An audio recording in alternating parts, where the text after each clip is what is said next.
Burma coup resistance notes December 1, 2022. Ethnic regions. A junta jet dropped 2 bombs on another mineral mine in Dooplaya District of Kawthoolei, Kyainseikgyi township on Burmese maps, not far from Xro Ther Pler, Payathonsu on Burmese maps. The bombs caused damage and some injuries. This is the 6th mine bombed by the junta recently in this area. There is no Karen army base near there, it is purely a civilian target. The Chin army released its combat statistics for the month of November. 55 junta troops were killed, 9 guns captured, 1 Chin soldier was killed. The number of clashes isn't reported, but fighting was near constant on the Hakha-tantalan road where the junta is trying to rebuild a bridge sabotaged by the Chin forces many months ago. The Kokang Ethnic Army MNDAA reports that a third day of fighting occurred on November 29, and 3 more junta attackers were killed in addition to the 7 reported from the 2 previous days. 2 of those killed were officers. The junta troops have had to retreat from their offensive. A video documents the abandoned junta corpses and captured weapons and ammunition. In Karenni State, Karenni forces cleared out the Lawbuda neighborhood of Pruso town on November 29, killing a junta soldier and wounding 2. They warned the public that the junta forces are becoming more active and therefore fighting is anticipated to increase.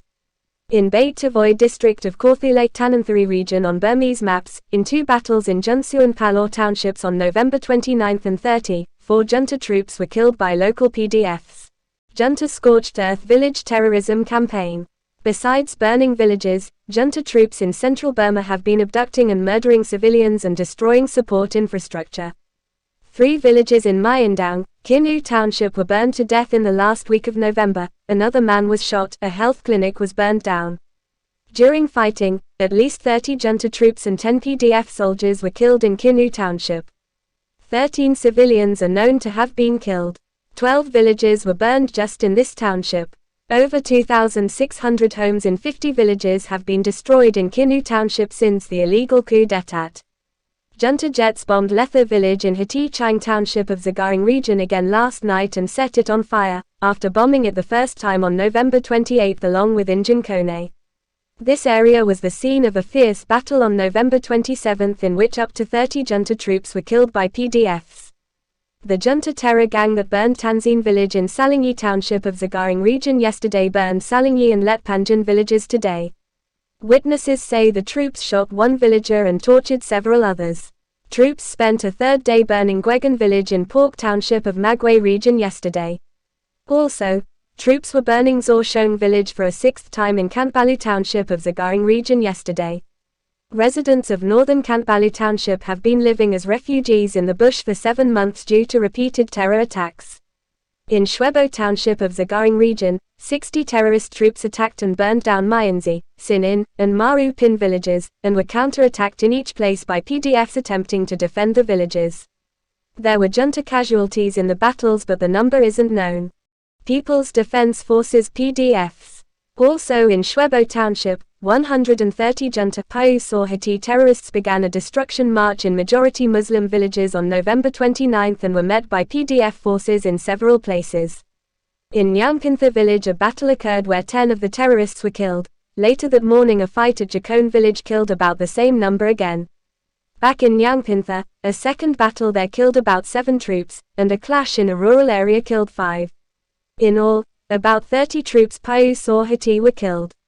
A PDF coalition attacked 50 junta troops and Payathonsu terrorists in Pork township of Magway region yesterday, killing 5 of them with another 1 possibly to die of injuries.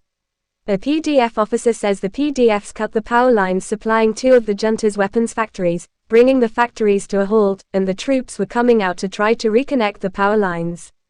In Yinmapan township of Xro region a PDF captured a junta transport vehicle yesterday, the troops driving it escaped. Meanwhile in MNDAA township of Mandalay region yesterday a PDF stopped a truck carrying some junta army materials and captured a quantity of ammunition and some troops' personal documents. Political and economic. The National Unity Government Defense Minister, U Yi Morn, said today that all senior members of the government are inside the country in liberated areas. Only those traveling for diplomatic purposes are outside of Burma. Revolutionary leaders are not in exile and are with the people through the war period. The illegal military regime has condemned another 7 pro-democracy activists to death, supposedly for their participation in an urban guerrilla group that carried out assassinations of junta personnel, who in turn participated in the abduction and killing in prison of activists. It isn't known whether these 7 young men were actually connected to any such activity or were just swept up in a random abduction following the assassinations. Also not known is whether they are already dead. An August 31st internal attack in a Wetland Township PDF is the basis of a punitive action by a township-wide PDF coalition. 39 united PDFs under National Unity Government Authority are prosecuting a local commander for turning on his own soldiers, killing 2, wounding 5, and arresting 6. The root of the conflict isn't made clear, but the PDF coalition considers it an arbitrary and illegal action, and will prosecute the commander in question, in the interest of maintaining rule of law among revolutionary forces. Don't forget subscribe, like, share.